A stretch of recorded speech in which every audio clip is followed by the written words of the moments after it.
유명한 영화 감독이죠. 김기덕 감독이 고소를 당했는데 하정우 평론가 양쪽의 입장이 좀 정면으로 맞서고 있어요. 예, 지금 2013년에 김기덕 감독이 영화 메비우스라는 걸 발표를 했었는데 이 영화가 수위가 상당히 높은 작품입니다. 선정적인 쪽으로. 그래서 우리나라에서 당시에 상영을 하지 못한다는 말까지 나왔을 정도로. 근데 그 영화의 여주인공으로 캐스팅이 됐던 분이 그러니까 나중에는 아닙니다. 결국에 당시에 하차를 했죠. 여주인공으로 캐스팅이 됐던 분이 촬영을 하면서 김기덕 감독한테 폭행을 당했다. 그리고 선정적인 장면을 내가 사전에 그렇게까지 찍을 거라고 설명을 듣지 못한 상태에서 촬영장에서 강요를 당해서 찍었다. 그래서 너무 이것은 내가 할 수 없는 일이어서 중도 하차를 했다고 하는 것이고 그리고 당시에는 여기에 대해서 내가 여배우로서 불이익을 받을까 봐 유명한 감독이고 하니까 문제 제기를 못했지만 올 들어서 난 영화 여배우도 이제는 그만뒀고 이제 뭐 불이익에 대한 염려도 없을 뿐만 아니라 요즘에 영화계나 사회에서 여성의 그런 문제에 대한 경각심이 커졌기 때문에 이런 여론의 흐름도 있고 해서 요번에 그 여성이 문제 제기를 하면서 영화 노조 쪽에서 이걸 이제 중시해가지고 향후 며칠 이내로 이제 그 기자회견을 하겠다 이러고 있는 상황이고 그런데 김기덕 감독 지인 측에서는 폭행이라고 하는 것은 영화 촬영 그 연기 지도 중에 일어난 일이고 그다음에 이 영화 자체가 수위가 굉장히 센 작품인데 사전에 양해가 안 됐다는 게 좀 말이 안 되고 이미 그 공유가 된 상황이었다라고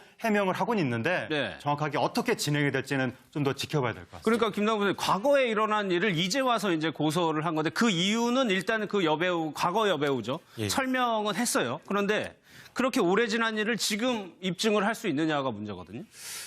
사람들은 이제 사실은 이제 증거가 없으면 이게 처벌되지 않는 거 아니냐. 그리고 피해자의 말과 그 피의자, 가해자, 고소를 당한 사람의 말이 좀 다르면은 사실상 처벌이 어려운 것이 아니냐라고 생각하실 수 있지만 지금 피해자 같은 경우에는 폭행과 관련된 부분을 일관되게 진술을 하고 있고 그리고 폭행한 사실이 있었느냐 없었느냐 자체가 문제가 된다라고 하면 사실상 입증이 어려울 텐데 김기덕 영화 감독 같은 경우에는 이 부분과 관련해서 내가 때린 거는 맞다라고 지금 인정을 하고 다만 그 폭행의 의도 자체가 없었다. 그러니까 이것은 영화를 가르치는 그러니까 이렇게 연기를 실제 연기를 해야 된다라는 그런 취지로 했다라고 지금 이야기를 하고 있기 때문에 이 부분과 관련해서 법적인 평가는 분명히 이루어질 수 있을 것으로 보이고요. 이제 뭐 사실은 이제 두 사람의 어떤 진술이나 이런 이야기를 충분히 들어봐야지 알겠지만 김기덕 영화 감독이 서로 이게 본인의 의사에 따라서 영화 지도를 하기 위해서 했다고 하더라도 중요한 것은 그거를 때리는 사람의 의사가 아니라 맞는 사람, 피해자의 의사가 중요합니다. 피해자가 그것을 영화 지도라고 생각하지 않았고 내가 그것에 대해서 동의를 하지 않았는데 말도 없이 상대방이 그냥 동의해주고 당연히 이해해줄 것으로 생각하고 그렇게 폭력적으로 지도를 했다라고 하면 그거는 폭행이 되는 거거든요.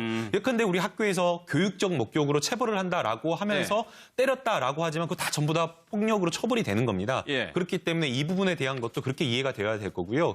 다만 이제 뭐 이렇게 성관계라든가 이런 어떤 노출신에 대해서 좀 강요를 했다라는 부분과 관련해서는 이 영화 자체가 굉장히 조금 그런 강도 높은 내용이 들어가 있는 시나리오에 이미 들어가 있는 부분이기 때문에 아마 이 영화 배우도 처음에 출연 제의를 받았을 때 그런 어떤 시나리오를 보고 오케이를 한 것으로 보이기 때문에 강요죄까지는 좀 성립이 되기는 좀 어렵지 않을까라는 생각이 듭니다. 근데 좀 보태서 말씀드리면 강요죄 가능할 수 있습니다. 왜냐하면 지금 이제 대표적으로 이게 순화해서 표현하다 보니까 배드신 강요로 나오는데요. 그러니까 이 여배우도 당연히 심지어 여기에 뭐 그 근친상간까지 들어가는 그게 신업에 다 있었기 때문에 배드신이 있는 건 알았던 겁니다. 그런데 그 이제 이 남성의 신체 일부분을 그 모형으로 만들어서 잡고 촬영하기로 돼 있었는데 물론 이제 여배우의 주장입니다만 그거를 모형이 아닌 실물, 실제 신체를 잡고 촬영하게 그리고 실제로 이것도 여배우 측의 주장이고 이 영화 노조 측의 얘기지만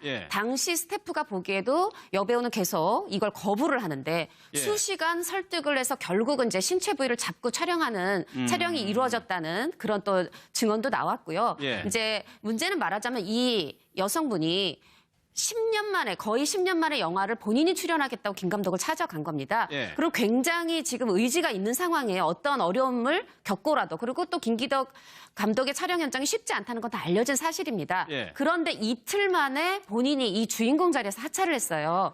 그렇다라고 했을 때는 이 여배우가 어떤 이걸 악의적으로 김 감독을 그러니까 하려는 게 아니라 본인이 굉장한 모욕감 그런 걸 느꼈다라는 부분, 저는 이제 그 부분은 좀 말씀드리고 싶습니다. 근데 정작 김기덕 감독은 배드신 찍는 거를 감독임에도 불구하고 못 본다고 얘기를 했네요. 그 얘기도 한번 좀 들어보겠습니다.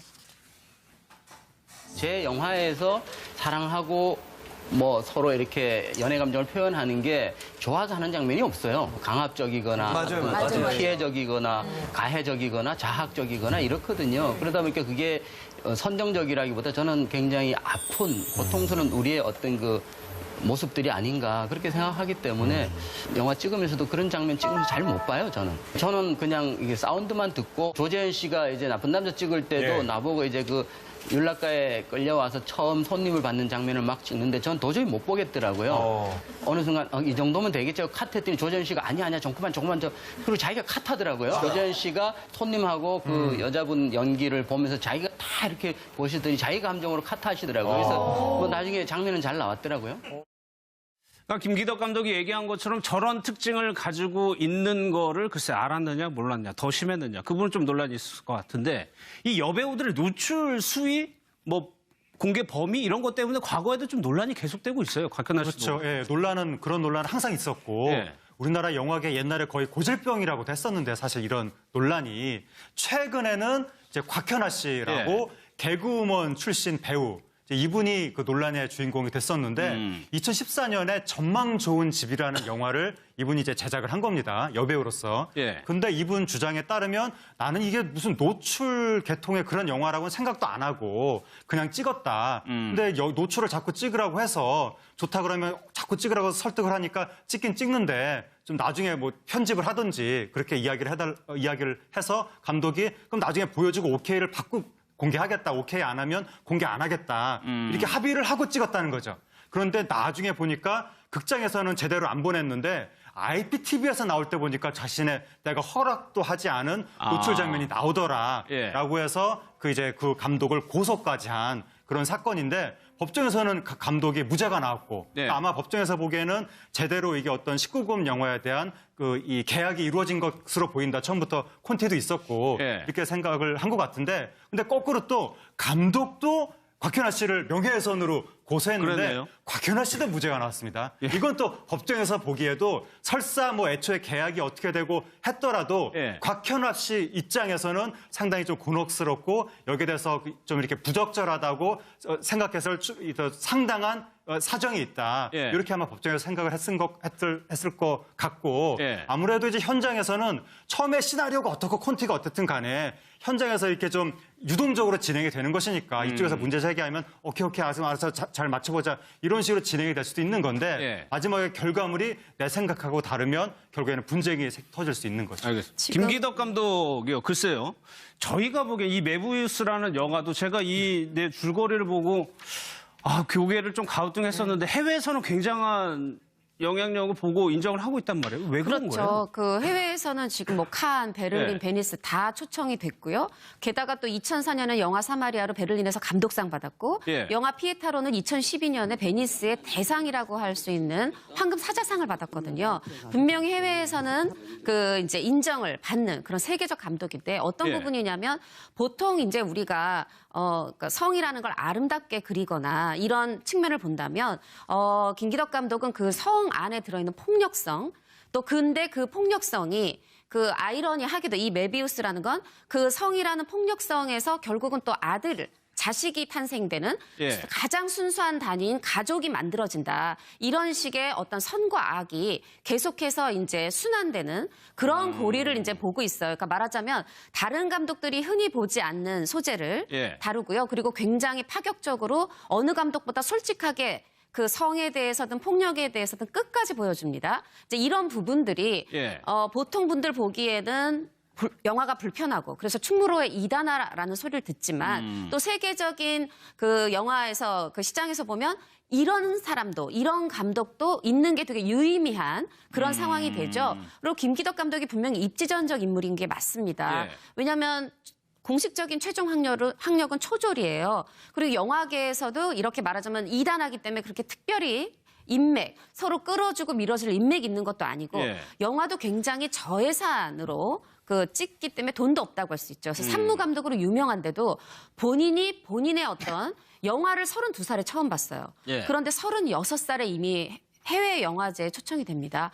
그 얘기는 뭐냐면은 굉장히 그 영화에 대해서 예. 기본적으로 예술에 대해서 그림도 예. 잘 그리거든요. 그 프랑스에서 초상화를 그리면서 본인이 약간 집시처럼 노숙자처럼 살기도 했었어요. 그러니까 예술에 대한 감각이 굉장히 있는 예. 무학이지만 그런 어떤 입지적인 인물인 건 사실인데 제가 이제 영화 말고도 다른 영화에서 좀 작업했던 배우들하고 얘기를 해보면 예. 분명히 김 감독의 현장이 어려운 그리고 감독 위주 그리고 감독은 메시지를 전달하는 걸 중시하기 때문에 그러니까 배우는 한 번이라도 더 컷을 그러니까 테이크를 가고 싶은 겁니다. 두 번, 예, 세 예. 번 찍고 싶은데 감독은 워낙에 적은 예산으로 하다 보니까 그럴 여유가 없기도 하지만 어떻게 보면 나는 메시지가 선명하고 잘할 자신이 있기 때문에 배우의 어떤 연기에 대한 필요성이 좀 적은 거예요. 알겠습니다. 이렇기 예. 때문에 배우로서는 좀 어려워하는 현장이기도 합니다. 근데 그럼에도 불구하고 하정우 평론가 지금 예. 뭐 굉장히 유명한 배우들이 같이 작품을 하고 싶어 했고 또 했잖아요. 네.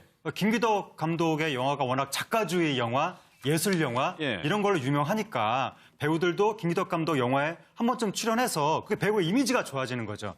대표적으로 장동건 씨가 네. 청춘 스타로 막 떴을 때 당연히 무슨 멜로나 오락 영화 이런 데 찍겠지라고 생각을 했는데 갑자기 김기덕 영화에 출연을 해가지고 예. 그때 영화 팬들이 이 장동건 씨가 단순한 스타인 줄 알았는데 개념찬 청년이구나. 진짜 배우구나. 이런 식으로 이미지가 굉장히 좋아진 거죠. 예. 그런 식의 뭐 이미지 세탁 기능도 있고 그리고 또 김기덕 감독 영화는 이 영화를 뚝딱 제작하니까 크게 내가 시간을 투자를 하지 않으면서 빨리 찍을 수도 일단은 촬영하고 나면 생각지도 않게 외국의 깐니나 무슨 베니스나 레드카펫도 밟을 수 있고 그러니까 배우 입장에서는 괜찮은 선택이 될 수 있는 거죠.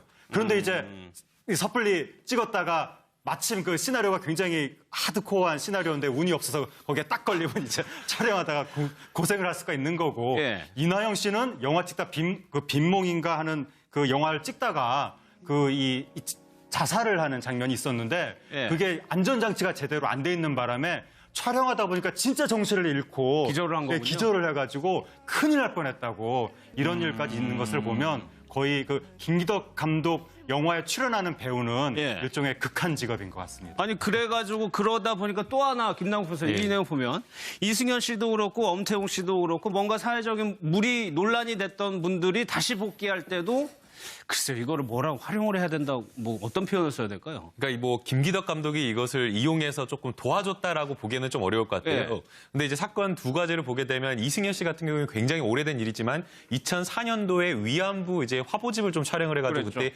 굉장한 논란이 있었습니다. 그래서 사실 당시에 이제 복귀가 조금은 쉽지 않을 거다. 잠정적으로 활동을 조금 중단할 것이 아니냐라고 했는데 같은 해에 김기덕 감독의 빈집이라는 영화에 출연해서 복귀를 예. 하게 됩니다. 또 엄태웅 씨 같은 경우에는 또 사실은 그 성매매 혐의와 관련된 조사를 받았는데 올해 이제 그 포크레인이라고 하는 김기덕 감독의 또 영화를 통해서 이제 복귀를 했는데 이것과 관련해서 사실 이제 어떻게 보면 그 영화 배우들이 뭔가 이렇게 소위 말하는 이렇게 문제가 있었던 영화 배우들이 김기덕 감독의 어려운 영화를 통해서 복귀하는 것이 아니냐라는 이런 시선수도 있겠지만 오히려 저는 김기덕 감독이 영화의 어떤 흥행이나 이런 것들을 고려하지 않고 오직 작품만을 보고 배우들을 선택하는 게 아닌가라는 생각이 듭니다. 네. 사실은 어떤 배우를 선택을 할 때 흥행을 고려할 수밖에 없는 거 아니겠습니까? 그런데 흥행을 고려할 때 배우가 저런 논란을 일으켰던 배우라고 한다면 감독으로서는 당연히 이걸 배제하는 게 맞는데 예. 그것을 배제하지 않는다라고 하는 것은 앞서 이제 기자님께서 말씀을 해주신 대로 그 김기덕 감독만의 뭔가 가진 온고집,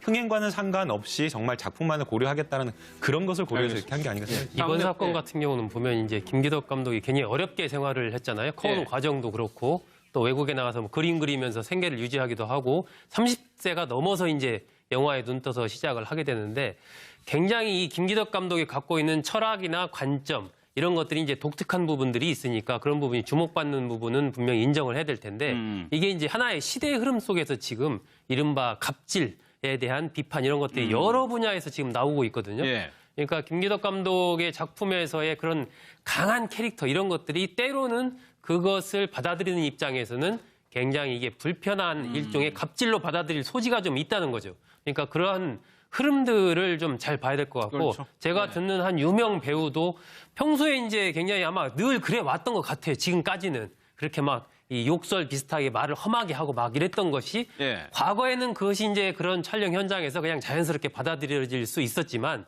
이게 이제 시대가 많이 바뀌다 보니까 지금은 그런 부분들이 굉장히 인격에 대한 모독이라든지 갑질이라든지 네. 이렇게 받아들일 소지가 많다는 거죠. 그러니까 그런 부분들은 김 감독을 포함해서 영화를 만드시는 분들이나 네. 많은 이 방송을 보고 있는 분들이 좀 유념을 해요. 감독 지인 측에서는 네.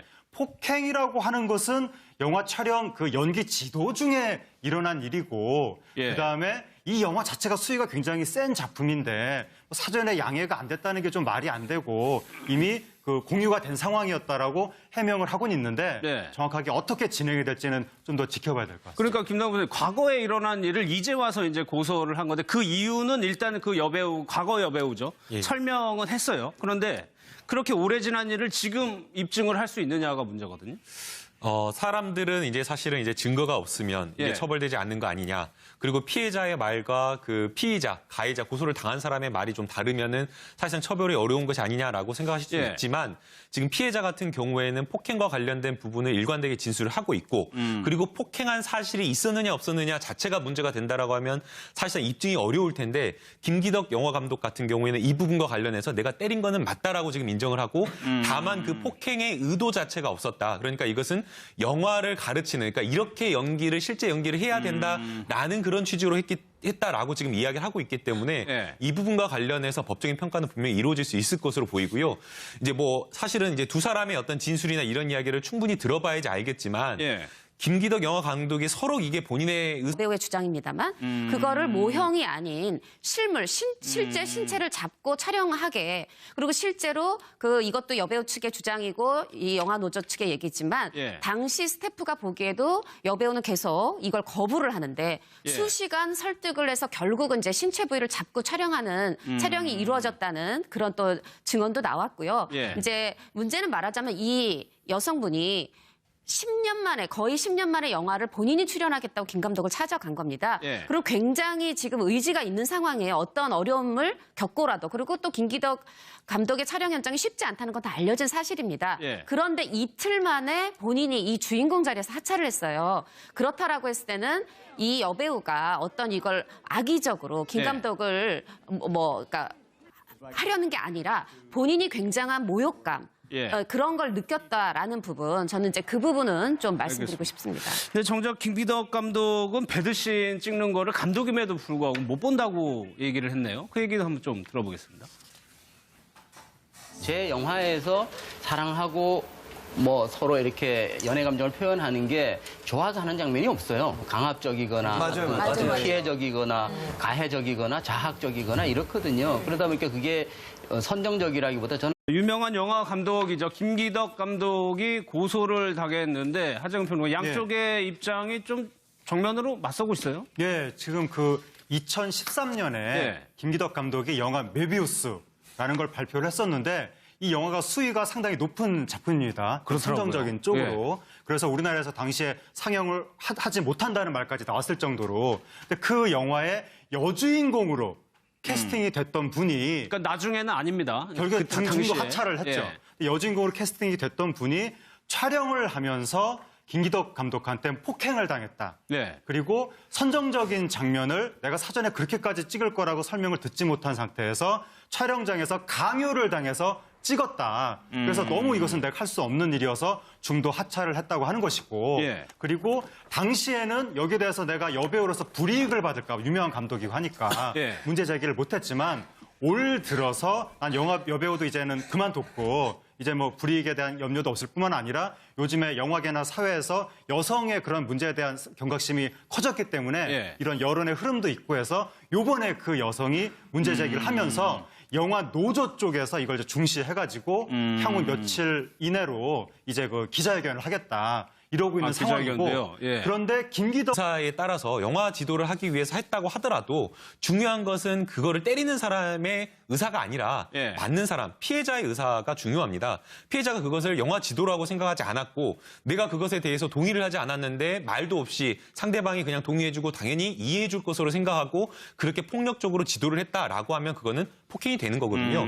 예컨대 우리 학교에서 교육적 목적으로 체벌을 한다라고 하면서 때렸다라고 하지만 그거 다 전부 다 폭력으로 처벌이 되는 겁니다. 예. 그렇기 때문에 이 부분에 대한 것도 그렇게 이해가 되어야 될 거고요.